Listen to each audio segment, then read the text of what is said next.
at you with yet another DJs BrewTube beer review. That's right, guys. I'm at it again. I'm going for another pumpkin beer. Why? Because I got a little more confidence now that I know how to pick the pumpkin beers a little bit better. And I'm hoping, since I've decided to pick me up another beer from Southern Tier Brewing Company out of Lakewood, New York, US of A. Yay, yay. Which beer did I get today from these guys? Damn, I got their Warlock Imperial Stout brewed with pumpkins, or Imperial Pumpkin Stout. Now, this is an 8.6 ABV and probably 10 to 65 IBU, somewhere around there. They're saying medium bitterness, so we're probably like, say, I don't know, 35. Let's pick a number.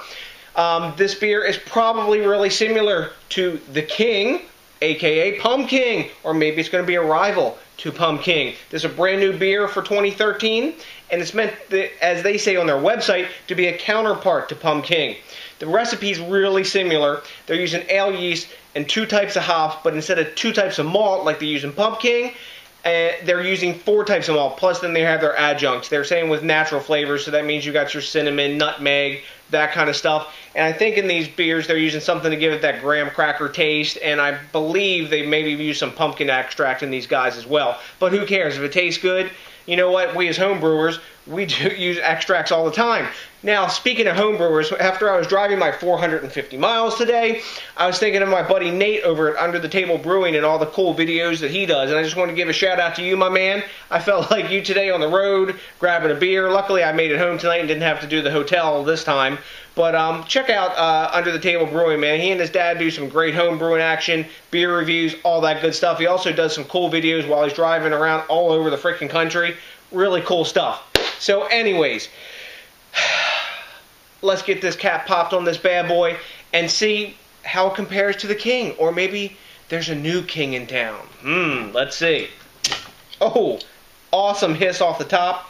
Plenty of smoke. We have our lovely Southern Tier crown that we will collect obsessively. Now, I know exactly when this beer was brewed in August. Why? Because the date's right on the side of it. There is no guesswork, and it's really pretty fresh right now. This one was brewed on the, or bottled at least, on the 26th of August. So it's super fresh. So got my big old oversized wine glass or snifter with the long stem, whatever the hell you want to call it. Let's get this poured deep in the glass, guys. Look at that. Oh, yes. Poured it nice and aggressively. We got a mega head capping up to the top.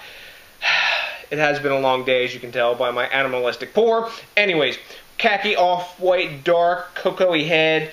When I hold it up to the light, the beer's a dark brown with a lot of ruby colors coming through it. Sort of porter looking, or maybe a lighter stout. They're saying it's Imperial Stout. I guess they're calling it Imperial because they have their Imperial Pumpkin Ale, and this is an Imperial Pumpkin Stout, Ale, Porter, or whatever. There's a real thin line nowadays between Imperial Porters and Imperial Stouts. Anywho, we've settled down to a 2.5 finger head because I poured it like a crazy person. The bubbles are really tight on this one. Getting some instant glass lacing when I swirl it here and tip it, and plenty of alcohol legs. It's a nice looking beer. Probably on camera it's looking all the way black, but trust me guys, it's not. It's more of a super dark brown with ruby hints. So, let's get a nose on this and see what's going down in the smell category. Wow, that smells a lot like Pumking. Cinnamon, it's got that lovely graham cracker aroma.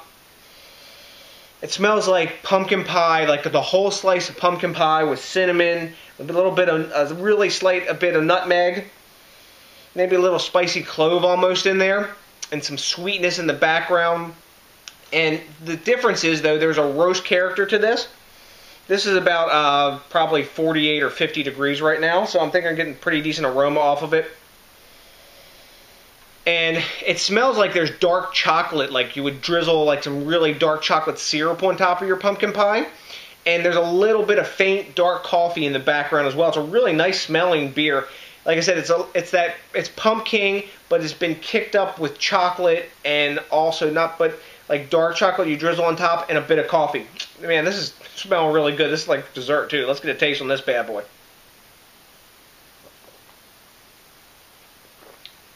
Wow. Look at that glass lacing, guys. Damn. Just like Pumking, it tastes like the whole slice of pumpkin pie. As I've said in another video, I believe it was for this guy here, Great Pumpkin, or Great Pumpkin that I reviewed from Heavy Seas. There are like They just taste like the pumpkin pie filling, or they taste like the whole slice of the pumpkin pie. And this tastes like I'm eating that whole slice of pumpkin pie with the whipped cream on it, with the graham cracker crust. Then I've drizzled some chocolate syrup on top of that, maybe that whipped cream and the pumpkin pie. And then I've got like a side of my coffee with it, because it's got a nice roast character to it. The body's a little thin for an Imperial Stout. I don't know if the pumpkin's doing that or the viscosity. They just set it up this way to be pretty drinkable. It goes down real easy. The carbonation's spot on. It coats the mouth really well, just like Pumking does. And I think I agree with what they're saying at Southern Tier. This is a good counterpart to Pumking. I don't know if I'd say it's better or it's I like it more. I'm not sure, because it's a different experience. Like I said, this is like a slice of pumpkin pie, the whole thing, whipped cream, chocolate syrup, and everything, with a cup of coffee on the side to my palate. Let me take another taste here.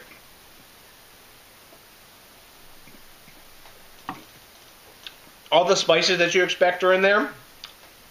And for the pumpkin pie, with that coffee, it's almost like you're having a maybe like a pumpkin spice coffee, almost in some ways, in the aftertaste, because the bitterness is lingering, and it's like a coffee or roast bitterness, not so much hops. Pumking, I think, is sweeter than this. I think that, to me, this is less sweet. Some people's palate, they may think it's more sweet, but to me, this is less sweet than Pumking. And I kind of like that a little bit better in some ways, because I'm a stout person and I lean towards stouts. But man, you don't taste a bit of the alcohol. It's hidden really well, and you could drink this down, like I have, kind of quite fast. But I've had a 450-mile day, so I've earned it. Anyways, I think it's a really tasty beer. So, what do the other guys think about this? Rate Beer's giving it a 96, and Beer Advocate's giving it 88. 96 I think a little high. That's nearly an A+. On my scale, it's a 98, it's an A+. And Beer Advocate's giving it 88, which is a B+. And I think that's low. I graded Pumking last year. Johnny and I graded it an A. And I'm going to give this one an A also, like a 94, say, 95, somewhere in that range. But definitely an A beer.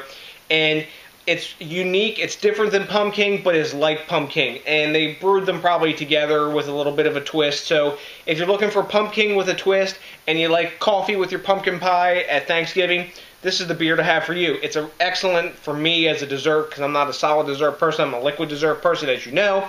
And I would drink this again and buy it again. And I'm wondering how it would cellar. It might change as it cellars when some of the spice drops out and stuff like that, but as it is, it's a really tasty brew. And if you want to cellar it, the date's on the bottle, so you got no worries. So, guys, you got to do something really important for me now that I've given you this nice review of Pumking. You got to think globally for me. You got to drink locally. You got to support the craft beer movement and keep this thing growing, so we have more cool-ass pumpkin stouts like this to come out, and we can geek out and have some fun drinking a beer together. So, to the next DJs BrewTube, guys, I appreciate each and every one of you. Thanks a million for watching, and until then, that's a satisfied and chilling out. Peace out!